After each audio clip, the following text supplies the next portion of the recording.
So the Oscar nominations have been announced, and a good friend of mine is absolutely livid that the anime movie adaptation of this was snubbed, so to be able to at least talk about this as a whole, I decided to do a video. Yay! Obviously, you know what it is by the title, so let's talk about Koen no Katachi, or A Silent Voice, by Uema Yoshitoki. This first chapter, God. Okay, well technically this first chapter was actually a one-and-done story that got so popular, it got expanded upon, but I guess that means that this should be really good. So it starts with the introduction of the happy new girl who happens to be deaf, Shuko Nishimiya. I'm going to just call her Mia to make my life simpler, but we aren't actually following her in this story, or rather our narrator is Shoyo Ishida, and he's going to be her bully for the next chapter.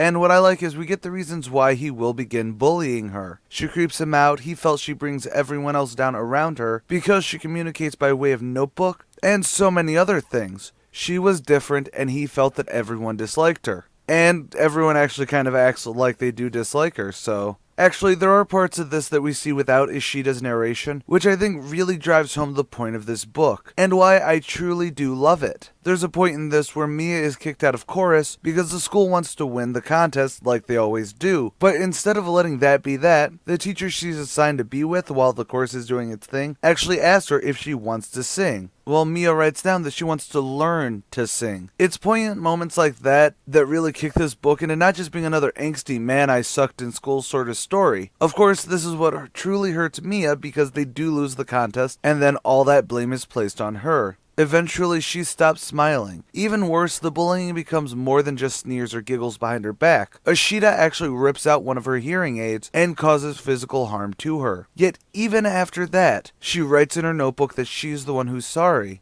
And he then chucks that into the koi pond. Eventually, a little time later, Mia doesn't come to school, and the school finally confronts the bullying. Ishida is used as a scapegoat for everyone else to absolve themselves. It was only Ishida. We were all so very nice. You know the drill. Granted, Ishida did kind of do the worst of it that we saw in this chapter, but this actually does lead to Ishida being pushed into the koi pond and discovering one of Mia's books drenched, but he's actually able to at least make out the basic evolution of her discussions through the months, starting with, hey, so happy to be here, let's be friends, to just continuing the snowball to, I'm sorry, I'm sorry, I'm sorry. So now Ishida is on the social outs, he's been picked on, bullied, and actually gets into a fight with some of his former friends when he catches them stealing his shoes. But as he lay on the floor with his butt thoroughly handed to him, Mia actually tries to help him, with the same smile on her face she always had when confronted with the bad. But Ishida's done with her never showing the real emotion about how the bullying made her feel, so he yells at her. She slaps him, he punches her, and they wrestle to the ground, but the next day she is officially transferred out of class. It's then that he realizes something. The day he got his butt kicked and took it out on her, she was cleaning graffiti off of his desk. He never saw her again, until about 5 years later, and here is where we get the real premise behind the 7-volume manga series after this. He signs to her the basic premise of his character motivation. In short, you and me can be friends. It's sweet, and honestly, it's how they end the chapter. Now, before we talk about the manga, story, and everything involved that made me have an ugly cry when I first read it a couple years ago, let's talk about why everyone is talking about this right now. The movie got snubbed by the Oscars. Why do you think that it wouldn't be? It's a foreign film, and that immediately puts it on thin ice at the American Oscars. Then, while it does have a very powerful message and is an emotional roller coaster of a ride, they are based very much on young people problems. And as we know, the Oscars have not even seen a child since their last Coke party. Okay, that might have been a bit too dark of a joke. And honestly, do you think that if it were nominated and then got beat out by Coco, that many people wouldn't go, well, screw that, this deserves to win? Of course that would happen. It's a fantastic film regardless of how good, but not great the animation and art style is.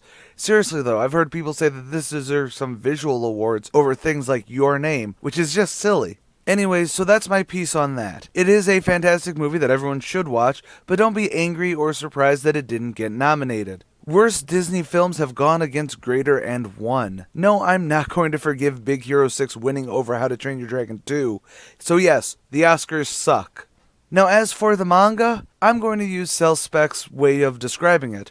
Or maybe she stole it from someone else, who cares? This is where I saw it. This manga is 13 Reasons Why, but done right. It takes the narration of someone who is totally accountable for how horribly he treated someone who was different, and he's living up to trying to fix that. Of course, it doesn't go that smoothly. I mean, there's 7 volumes of him doing this, and this was designed as a one-shot, so I was happily surprised by how easily it played hacky sack with my heart. Now, I'm gonna get a bit real for a moment to truly explain why this is one of the best mangas I've read, and why I will say that everyone needs to own all 7 volumes later. I was an introvert growing up. Hey, no big whoop there, a lot of people are, especially when we're on the internet. But even more than that, I was fat and awkward, and I really didn't have any friends. I had one friend, and she would become probably my biggest flaw over time, but more than that, I was bullied uncontrollably. I got into fights because of it. I got my stuff taken, and I eternally had names grafted onto me. It made me angry, and I hated it. And it made me really darker towards the world. It's why I'm very much against bullying as it is. And this book doesn't shy away from the ramifications of bullying. It bears them all in a harsh light of day, with suicide very much on the table,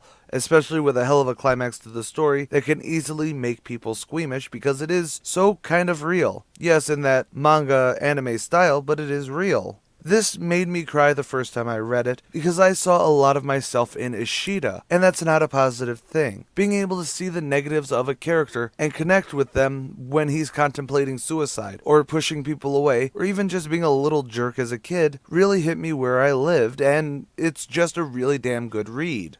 I may sound like I'm grandstanding, but I'm trying not to.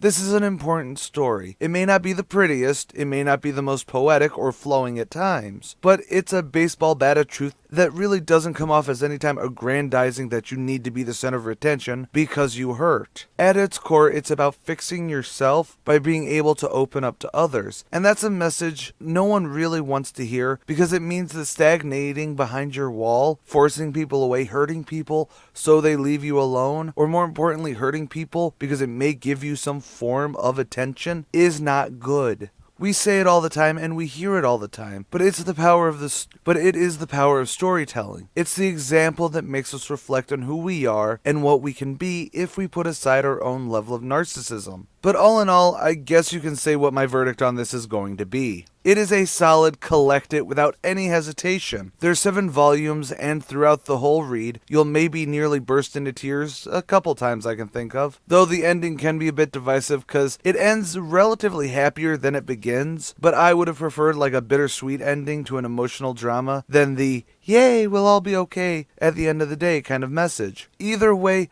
go and get it. Get the volumes, get the movie when it comes out. Get it all. And that is sadly where I'm ending for today, before I ramble on more than I really should. If you agree with me that this was a powerful piece, or if you disagree and felt that this was just your standard over-the-top emo manga, let me know in the comments below. While you're down there, let me know what I should do next for any of my Firsty line of videos, be it comic books, webcomics, or another manga. Like us on Facebook, follow us on Twitter, and please think about becoming a patron on our Patreon. It can be a huge help considering the new YouTube crackdown. But even more than that, I'm the Comic Archivist, and please stay golden inklings.